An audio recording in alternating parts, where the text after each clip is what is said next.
Hey, happy Friday. I hope your week was great and you're looking forward to a great weekend. Wanted to get on here and make a post. A word came to me yesterday while I was in prayer, and the topic is separation versus isolation. And I really just want to point out what came to my spirit while I was in prayer.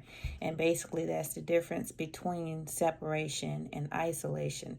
A lot of times we can get to a place where we feel like, we're in isolation, we're alone, we're in a season of just, we feel like we're alone, we've lost friends or certain interactions that we're accustomed to. And, you just feel lonely, you feel alone. And I just want to point out that, well, you may very well be in a season of isolation. Also, I would say that can be considered a season of pruning. Um, and, that's where, God is preparing you for the next level. So you may be going through some difficult times and difficult struggles, but through and through it all, you lean on God. And that's exactly what you're supposed to do, and not the world, not the things of the world. But let me not get off topic. But I just want to again point out that, you may not actually be in a season of isolation, but more so separation.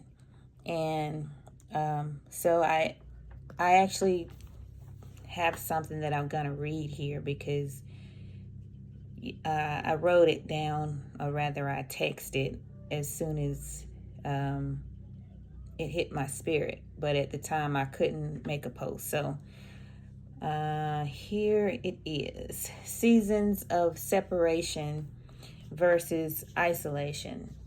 And that's just being alone.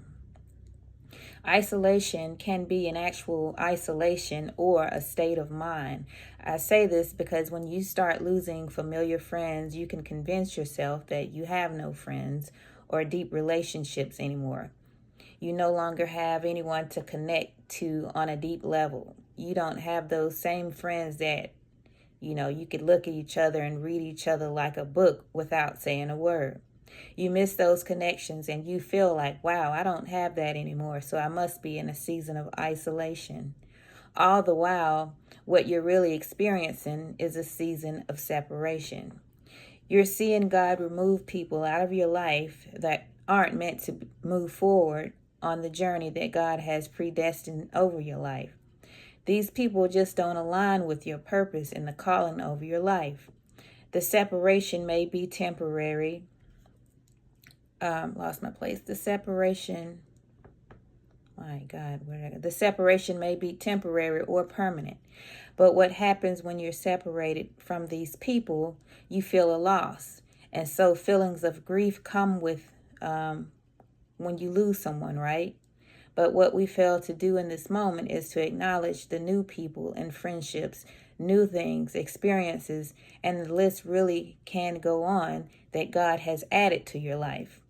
In separation and loss, we can forget that God already surrounded us with those that He does want us to do life with, and thus, as hard as it may be, um, we have to let go of the old wineskins, which can't hold new wine and new blessings. Hold dear those people and relationships that remain, as well as the newly budding ones. And if you are truly in a season of isolation, just know and believe in your heart that you truly have everything you need in Christ. You're whole in Christ and lacking nothing.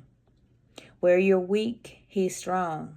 When you're feeling lonely, call on Him. He's near. Whatever you lost, He will restore it. When you're fearful, He's mighty and courageous as a lion. When you are under attack, He's your protection. You have all that you need in Jesus Christ. Philippians 4:13, I can do all things through Christ who strengthens me. Not some things, all things. So I wanted to, break that down because that was fresh on my spirit after I came out of prayer yesterday. And I just hope that that can encourage someone in whether you're in a season of isolation or separation, but just to know the difference. And don't forget what God has placed in front of you, or um, what is still sticking with you, who's still sticking with you in this season.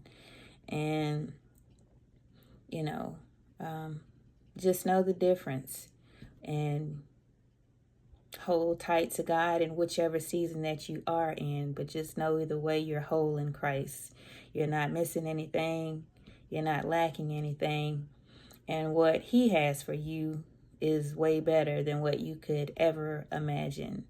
And I mean, I have many testimonies on that. You know, a lot of times the things that we think are best for us, or what we sometimes hold dear to us, it's not actually in the master plan for our life.